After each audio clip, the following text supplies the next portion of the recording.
which means it's stand-up time. So, ladies and gentlemen, please welcome to stage the wonderful Doc Brown!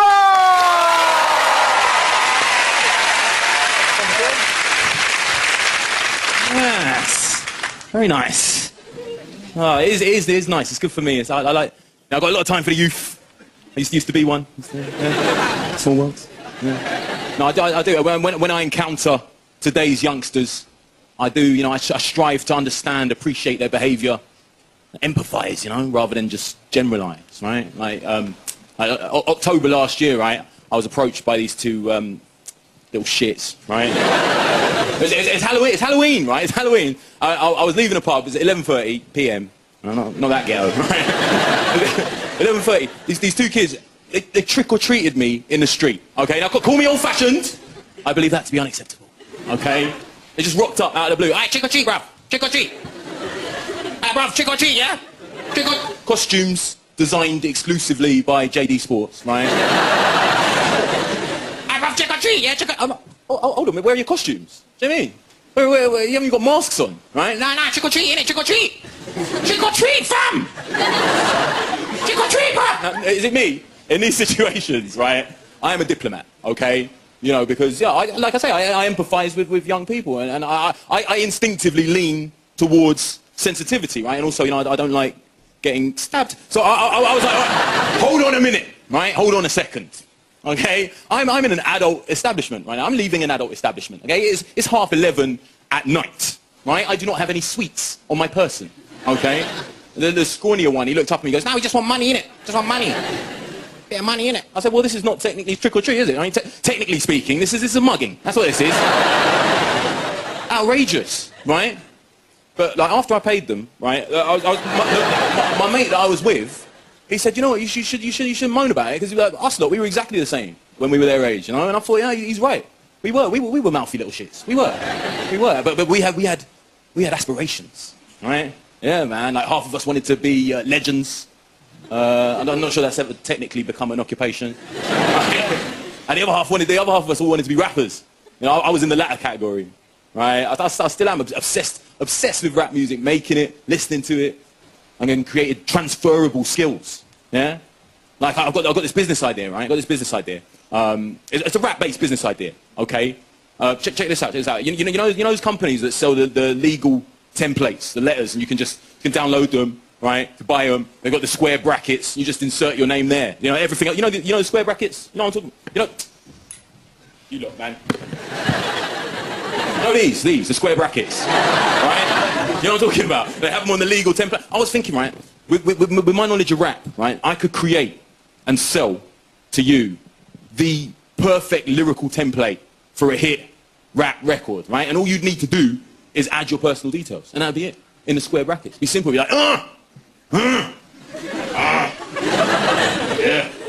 Insert your name here. Insert your name here. Bitch, let me say it again if it ain't clear. It's the one and only. Insert your name here. Yeah, that's right. It's your name. Bitch, I'm the boss at the top of the game. I represent your town, street name, postcode. Shout out to a couple friends of yours that we don't know.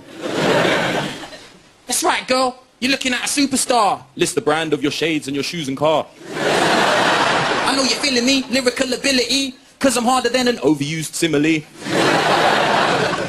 Ladies love me, and I'm one of the meanest guys. Drastically over-exaggerate your penis size. There ain't a rapper messing with me this year. Maybe put a little singy bit here. So if you step into me, your first lesson is getting smacked with your preferred weapon. More cash, more girls, more fame. Your name, your name, your name. It's top 10 material, that is. Top 10. Seriously. No, seriously. All right. No, you know what's weird? You know what's weird, right? About bringing rap into stand-up? What I found over the years is rap is not everyone's cup of tea. Right? But it's cool, man. I'm used to a bit of animosity. You know, I've been to Kent. You know, I've seen the face of hatred. Right? And what I've realised is people hate what they don't understand. Right? And when you think about rap, it's a slang-filled world of otherness. You know, so I created, when I first started doing it, I created like a basically like these kind of visual aids as kind of a cultural icebreaker, if you will, right? And these visual aids, basically I built them on cards. My glamorous assistant here. Here we go. Thank you very much. She's beautiful, isn't she?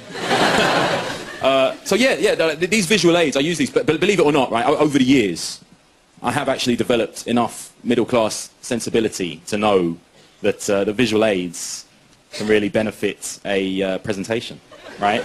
But fortunately, you know, I'm still just working class enough to know nothing about PowerPoint, right? So we're going to use these cards, okay, and I'm going to give you some stock rap phrases, okay? Some of them you recognise, the ones you don't, I'll translate as we go. But we'll start simple. Check this out, ready? Yeah, blood, one. Hello, friend, how are you? What's the drill, cuz? What are you up to? I'm all about peas. I'd like to make money. That was bare jokes. That was very funny. See, bare means very, but can also mean lots of. As in, yeah, I got bare gold on my watch, bruv. And positives and negatives understood.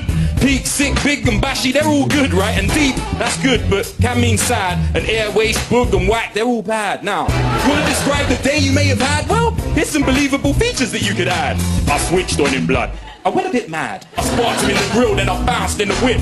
I hit him in the mouth, then I fled in my car. It was a minor thing. It wasn't very hard. I linked one gash. I met a young lass. I walked that nice. We had sex, all right? Trust, I bust a nut and I'm Audi. I ejaculated loudly and walked off proudly. Right? So many charming phrases that you might miss if they aren't translated from the opaque to the blatant. Now let's try and analyze the following statement.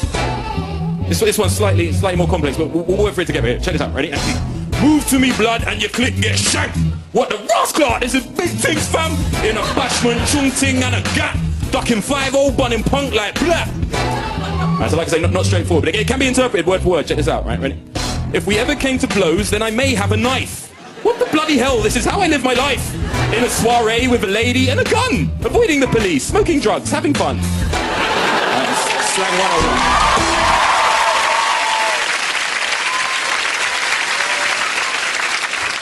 Ah, thank you. I actually had to drop that bit from my act ages ago. Yeah, because like whenever I do it at gigs, I had to. I wasn't able to let in any under 21s. So not because of any adult content. It's just that they were the only ones young enough to know how old some of the slang was getting. So I started getting heckled from the crowd. Like people be like, "Hey, bruv, you wavy. That shit's par."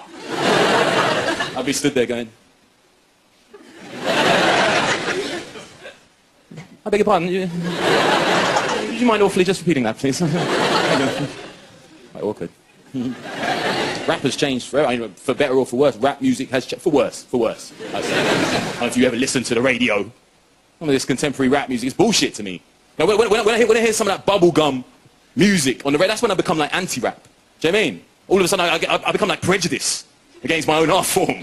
I get anti-rap. Even my stand-up show, I was going to call it Doc Brown, rappist. Right, but then... some of the venues got a bit... I get paranoid about what people think about me, you know, and then I think, oh, maybe I'm overthinking things. Then I think, well, maybe that's what they want me to think. No, dude. Like, I was in a bathroom, I was looking in the mirror, and I convinced myself that my hair was starting to thin, right? And I thought, you know what, entertainment business, anyhow I start going bald, I'm getting a hair transplant, right? And that's all there is to it. Actually, I got online and started checking out some of the big companies, trying to find out what the process is, what the cost is, right? Check this out, they don't do afro. And what's really messed up about that is they do ginger. Now, listen, before we get any complaints, I don't have anything against the ginger people, okay? In fact, I support their struggle, okay? It strikes a chord with me. But I did start thinking to myself, how many ginger people are there on the planet? Do you know what I mean? And how many black people, right? I mean, ignoring us, it doesn't even make any commercial sense, right? And I'm not going to stand here on television and try and tell you that the people that make the hair are prejudiced. No, that'd be ridiculous. What I'm saying to you is that oversight, to ignore us, be it subconscious or otherwise, is inherently racist. Like plasters.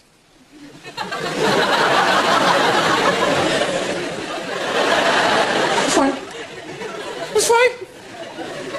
I read the Elastoplast box. Flesh coloured.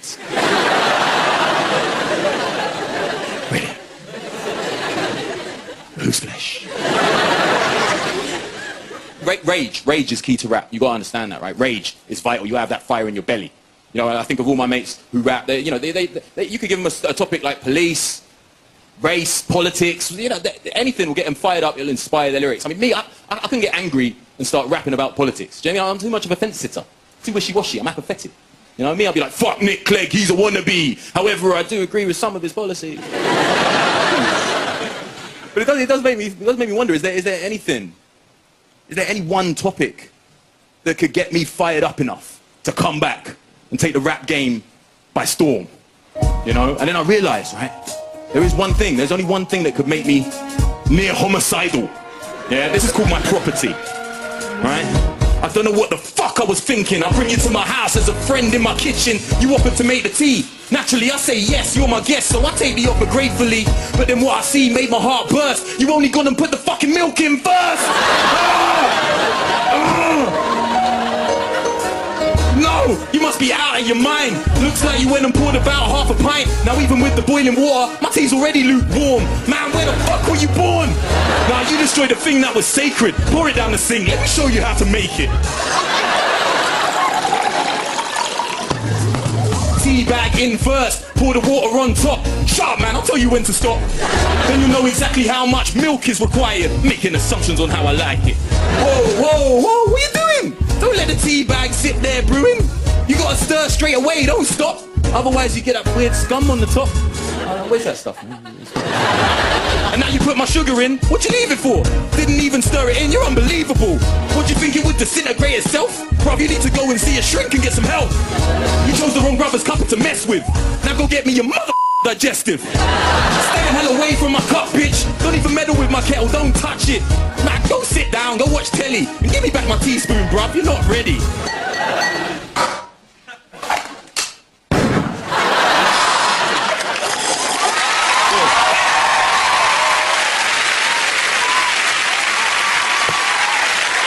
I've been Doc Brown, thank you very much.